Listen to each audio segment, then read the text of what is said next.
Assalamualaikum warahmatullahi wabarakatuh. Alhamdulillah, wassalatu wassalamu ala rasulillah wa ala alihi wa sahbihi mawalah. La hawla wa la quwata illa billah ma ba'd.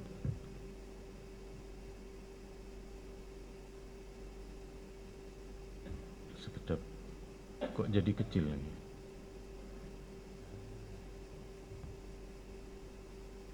Yang sangat saya muliakan para jamaah Masjid Wal Asri Pertamina Mur 5. Semoga Allah menganugerahkan sehat walafiat dan keberkahan untuk kula kali panjenengan. Kali ini kita akan membahas dari kelanjutan kitab Bulughul Maram berkaitan dengan masalah najis. Najis ini ada berkaitan dengan keabsahan solat. Wa thiyabaka fatahhir, kalau di dalam Al-Quran, maka sucikan pakaian sebelum melakukan solat. Karena Imam Ibnu Hajar, beliau memiliki kecenderungan di dalam salah satu pendapatnya di dalam mazhab Syafi'i, maka kita akan menjelaskan apa saja yang najis. Pertama, yang keluar dari kemaluan. Yang hadis pertama adalah yang keluar dari kemaluan depan. Tidak semua yang keluar dari organ tubuh kita najis, tidak. Ada ingus tidak najis, ada yang keluar dari telinga juga tidak najis, ada yang keluar dari mulut tidak najis, kecuali posisi tidur kepalanya rata dengan perut, atau keluar nopo namini niku Pak, iler, bahasa Indonesianya iler nopo, air liur, leres. Kalau panjenengan tidur pakai bantal, maka yang keluar niku murni air liur yang ada di mulut. Tetapi kalau panjenengan tidak pakai bantal, air liur niku mengalirnya dari rongga, dari dalam, makanya biasanya baunya lebih tidak enak. Dan biasanya di bantal menyisakan peta, jadi negara kepulauan kita terkadang ada di niku di bantal-bantal kalau kali panjenengan. Niku biasanya ketika lebih rendah biasanya. Maka selain itu tidak najis kecuali yang keluar dari jalan depan. Dalam hadis ini Sayyidina Ali menika beliau sering keluar madhi. Madhi niku cairan putih. Kalau di perempuan disebut keputihan. Saya pernah tinggal di Keputih Pak beberapa tahun. Akhirnya saya pindah. Kenapa? Karena ndak putih-putih. Panca napa namine masih agak buram ngeten niki boten putih saestu. Nah, jadi Nabi bersabda kepada Miqdad, karena Nabi Sayyidina Ali bertanya melalui Miqdad, fihil wudu. Laki-laki tersebut wajib berwudu. Artinya nopo? Yang keluar dari kemaluan kita, laki-laki dan perempuan, cairan itu najis Pak. Tidak hanya air kencing. Kalau mungkin ada yang mengalami penyakit keluar batu sedikit saja misalnya karena kencing batu. Kalau kencing manis nopo keluar gula, boten nggih. Bahasa numawon, bahasa populernya saja, maka tetap najis. Berikutnya kotoran yang keluar dari arah belakang Pak. Mohon maaf karena ini kajian tetap kita sebut dari dubur, dari anus. Nabi pernah hendak beliau melakukan namanya istinja, nanti akan ada pembahasan sendiri istinja. Nabi menyuruh Ibnu Mas'ud untuk mengambil batu untuk istinja. Ternyata Ibnu Mas'ud cuma menemukan 2 buah batu dan yang satu adalah teletong dalam bahasa orang Jawa, atau kotoran yang mengeras dari hewan itu. Setelah diberikan kepada Nabi, Nabi hanya mengambil batu, kotorannya oleh Nabi disebut hadza riksun. Kotoran binatang ini najis, tidak bisa dipakai. Karena najis tidak bisa untuk menghilangkan najis. Maka yang bisa digunakan untuk bersuci adalah batu. Kulo pernah Pak dalam kondisi kepepet, napa namanya ini bersuci menggunakan batu. Kulo dulu kan mondoknya di Kediri, jadi saya naik sepur itu kebablasan ke Kediri kota. Di zaman dulu nih, zaman dulu niku kan ndak seberapa bagus dulu, napa namanya ini kantor niku stasiun. Mau ke kamar mandinya tutupan. Tapi ternyata kan ten mriku kathah batu. Maka istinja dengan batu dibenarkan. Hari ini Pak, pun boten enten istinja dengan batu, tapi dengan tisu. Nanti suatu saat akan kita bahas. Bahkan kemarin kulo ke Hong Kong ya, karena ada teman-teman PMI, pekerja migran Indonesia ten mriko. Di bandara internasional hampir seluruh negara niku Pak sudah menerapkan kamar mandi kering. Tidak ada air Pak, kecuali beberapa tetes ngoten niku. Nggih, terus kulo kali panjenengan kedepannya sepertinya mengarah ke sana, nggih. Mengarah lebih penghematan ke air. Cuma ten mriki Pak amber-amber kulo kali panjenengan pakai air niku, nggih. Kalau ke Bandara Changi di Singapura mawon niku sudah pakai sudah pakai tekan keluar terbatas. Nek ten mriki panjenengan pun napa namine sak tuwuke kita alhamdulillah di negara kita dengan air niki alhamdulillah. Jadi sekali lagi kotoran dari belakang dari depan najis Pak. Bagaimana dengan sperma? Sperma suci Pak. Sebab kalau sperma najis kulo kali panjenengan najis setoyo, anak kita pun juga najis. Kenapa? Lawang anak-anak kita niku dari spermanya bapak dan juga dari ovumnya ibu, dari sel telurnya ibu. Nabi di dalam hadis niki kata Sayyidah Aisyah, pernah beliau menggosok pakaian Nabi yang ada bekas spermanya meniko, lalu Nabi kemudian sholat menggunakan pakaian tersebut. Tasik ketinggal oleh Siti Aisyah. Tapi panjenengan jangan niru Pak, saya ingin nuru Nabi. Lah kok ternyata sarungnya panjenengan ada bekas yang kering. Wah, difoto sama temennya dari belakang Pak, cekrek. Okay. Ini apa ini kok ada tanda-tanda nopo ini? Okay, setidaknya panjenengan sarung di rumah punya dua lah Pak. Okay. Sarung untuk ke masjid dan sarung yang nopo ini? Sarung yang bisa diisi untuk dua orang niku. Okay. Kenapa disebut sarung? Karena sesuai singkatannya Pak. Sarung niku kan sarang burung gitu. Jadi Allahumma sholli ala Muhammad. Jadi sekali lagi kalau kali panjenengan sperma suci, tetapi bukan berarti Nabi melakukan terus kalau kali panjenengan meniru, niki beda Pak. Nabi memakai pakaian yang ada bekas sperma karena beliau itu seorang nabi, menunjukkan mani niku suci. Nek kulo kali panjenengan tidak punya otoritas untuk memberi hukum niku, kulo kali panjenengan bukan otoritas hukum, malah dibuli mangke kali konco-konco niku.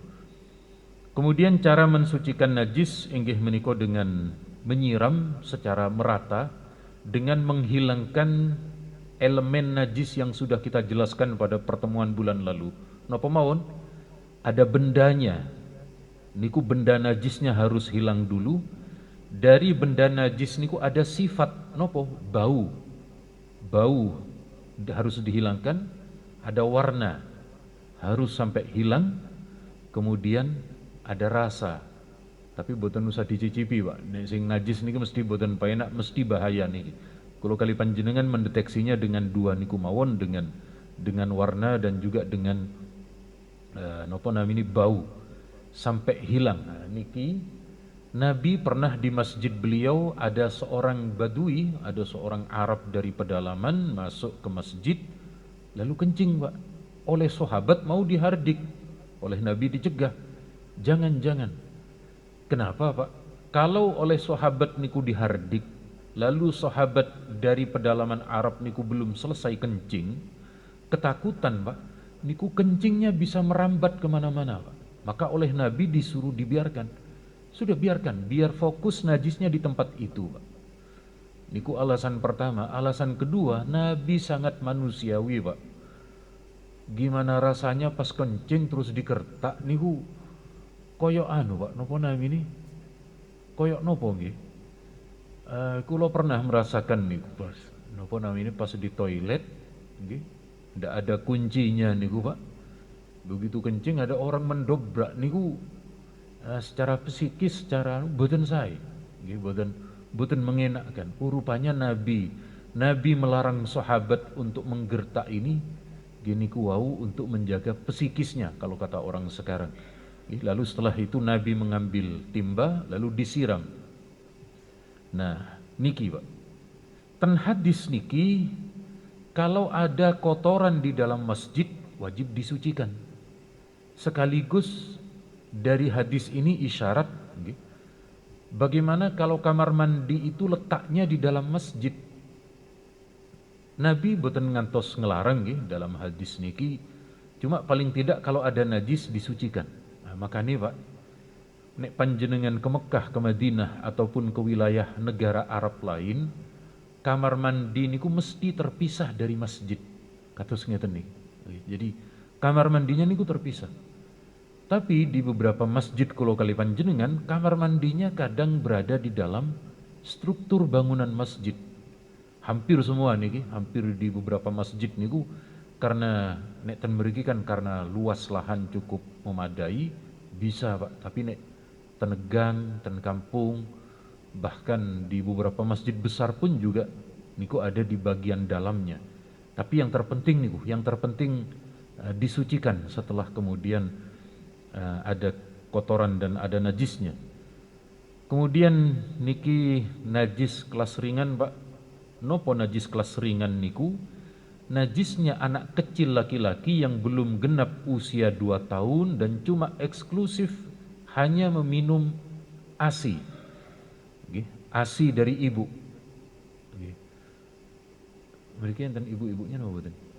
Oh, enten nggih. Boten usah berarti nggih.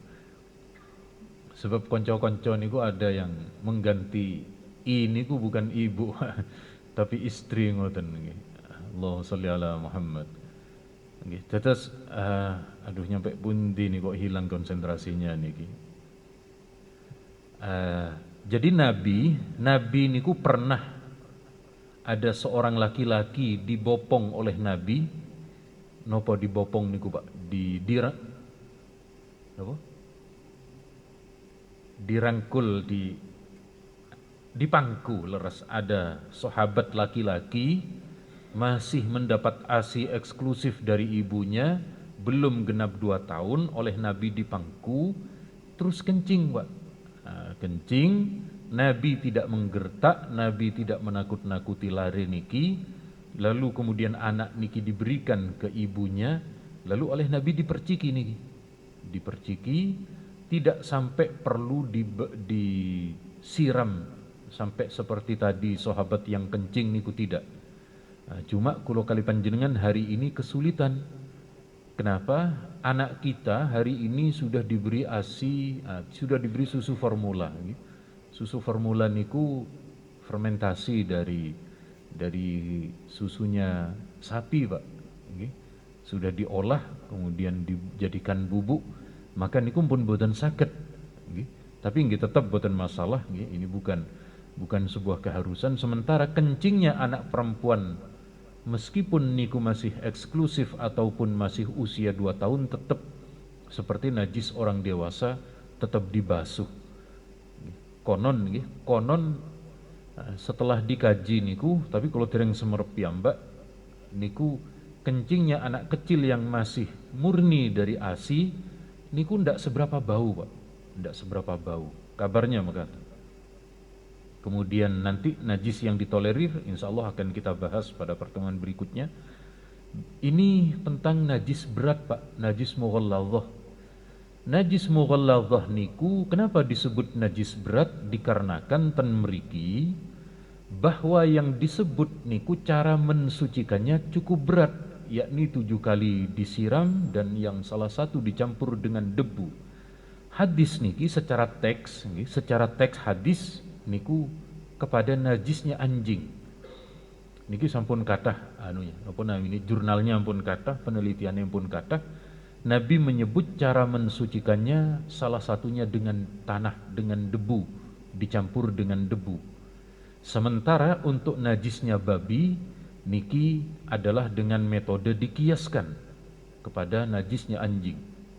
Pun Pak, ada beberapa hal kalau kali panjenengan terkadang kesulitan menggunakan cara ini.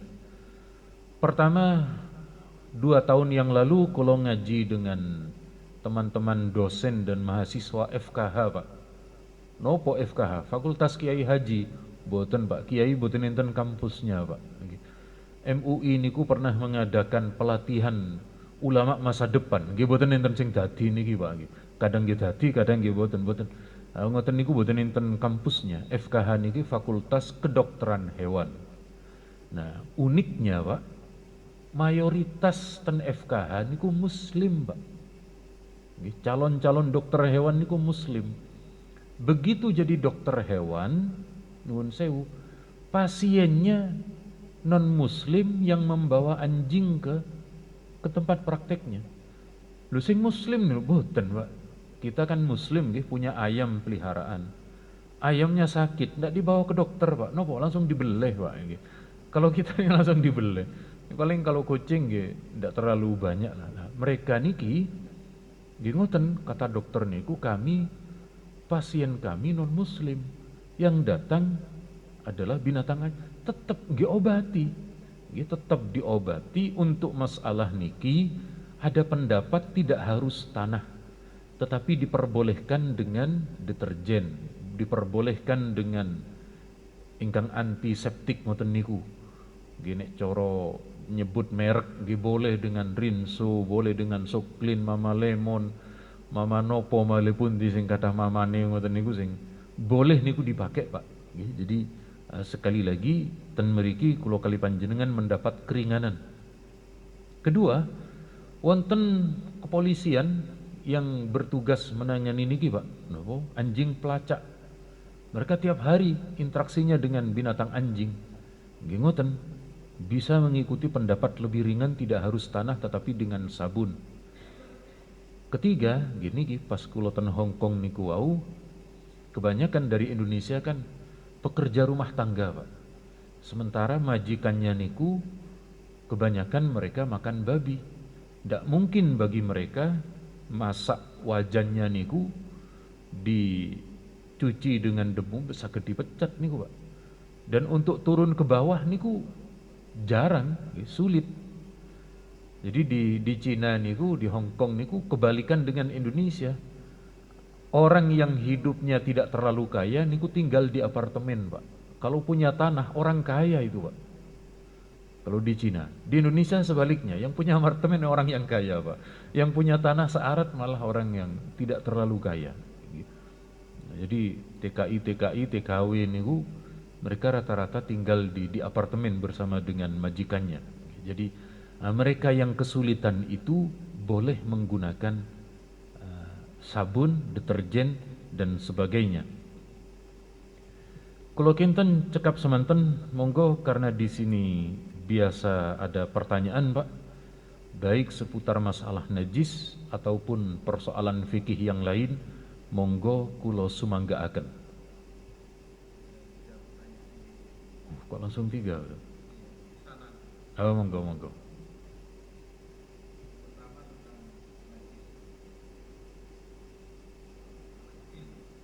Okay.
Nggih, sampun nggih.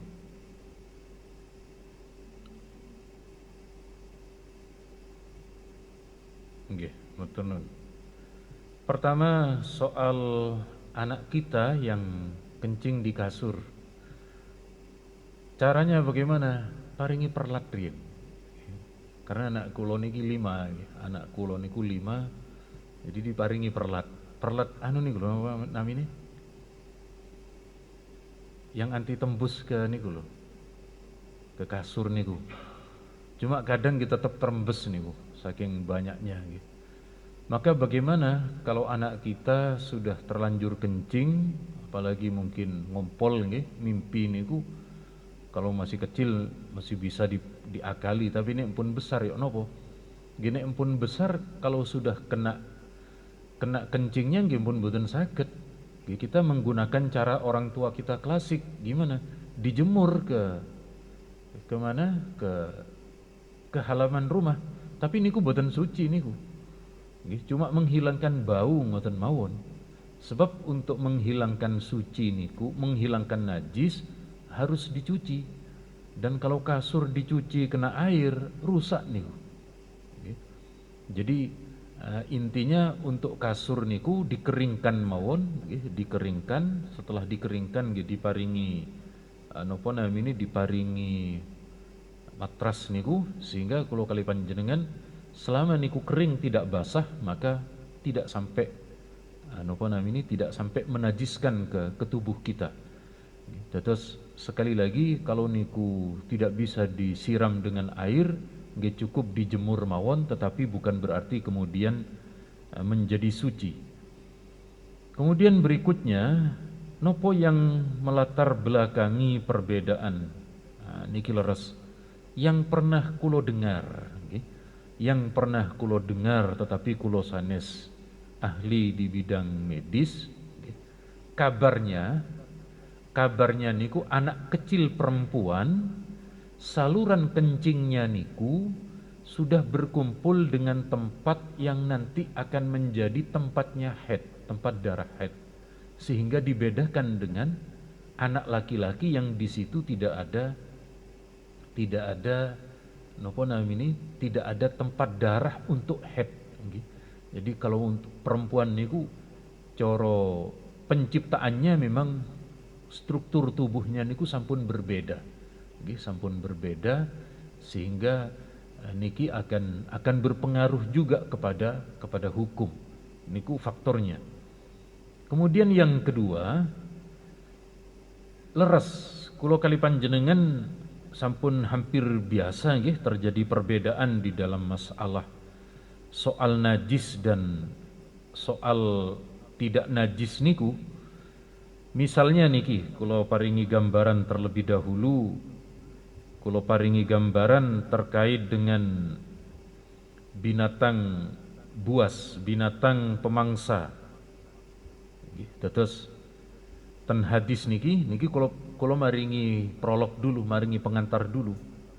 Ada hadis Nabi, kullu dhi nabin minas siba fa akluhu haram. Setiap hewan yang punya gigi taring, yang dengan gigi taringnya itu dia memangsa binatang lain, maka haram untuk mengkonsumsinya. Maka masuk ten wilayah niki macan, harimau, serigala, ular, masuk ten mriki. Lalu ada pendapat bagaimana dengan buaya? Buaya niku ada ulama dari Saudi yang mengatakan buaya niku halal. Kenapa? Buaya niku binatang air. Menurut beliau mengatakan, sehingga di beberapa YouTube niku ada beberapa ustadz yang menghalalkan buaya. Tapi cara kita menjawab mengatakan, Pak, kira-kira buaya niki binatang buas napa boten? Andaikan panjenengan dipertemukan dengan buaya dalam satu kamar, yang lari sinten, Pak? Jenengan apa buayanya? Insyaallah Pak dhewe sing blayu niku nggih. Karena tahu buaya itu, kalau ada di antara kita yang punya sifat buaya darat, buayanya takut niku Pak, kecuali nek ngoten nggih. Tetapi karena ini buaya betulan, maka kita yang takut. Hal-hal semacam niki niku biasa terjadi perbedaan pendapat di kalangan para ulama. Leres. Tadi ketika memang wonten niku Nabi menika membenarkan, membolehkan salat di kandang kambing. Wonten hadisnya memang. Tetapi bagi kula kali panjenengan keranten ten mriki nggih, di zaman Nabi niku Pak, kotoran hewan niku nggih tidak lepas dari yang namanya onta. Onta niku boleh dimakan, nggih, tidak lepas boleh jadi dari kambing. Kambing juga boleh dimakan. Ternyata ten mriki Nabi menyebut niku najis. Nggih. Maka tetap niki tidak bisa kemudian dipertemukan. Yang meyakini niku kotorannya tidak najis nggih silahkan, tetapi bagi kita niki berdasarkan hadis niki tetap dihukumi najis, nggih. Tetap dihukumi najis. Nek kula lebih meyakini niki. Kenapa? Kalau di kandang, Pak, di kandang niku boleh jadi sahabat niku membersihkan dulu. Boleh jadi napa namanya disiram dulu tempatnya. Atau boleh jadi wonten karpetnya. Andaikan nggih, andaikan enten lemeknya. Ada lemek lalu sahabat salat di lemek itu. Hadis yang dijadikan dalil kesucian niku tidak terang-terangan secara langsung. Berbeda dengan niki. Nek niki Nabi langsung menyebut kotorannya niku najis. Sehingga bagi kulo ketika ada dua dalil, mana dalil niku yang lebih spesifik menjelaskan, bagi kalangan kita lebih kuat yang spesifik daripada dalil yang masih global, dalil yang masih ada kemungkinan-kemungkinan. Nah, di kandang kambing niku wau tasik ada beberapa kemungkinan disucikan dulu, kemungkinan napa namanya kambingnya sedang keluar lalu dibersihkan lalu sholat di situ, masih banyak kemungkinan. Tapi ingat tetap boten saged diubah. Nek pun meyakini niku, saya pun yakin niki suci, nggih pun tidak bisa diubah. Tinggal silahkan meyakini sesuai dengan keyakinan masing-masing ketika wonten dalilnya sendiri-sendiri. Keranten niki langsung 3 pertanyaan dan kemudian mewakili 3 orang niki Pak nggih. Jadi kula cekapaken semanten, insyaallah di pertemuan yang akan datang kita akan membahas najis yang ditolerir Pak. Sebab kula kali panjenengan kalau cuma membahas najisnya mawon niku menakutkan.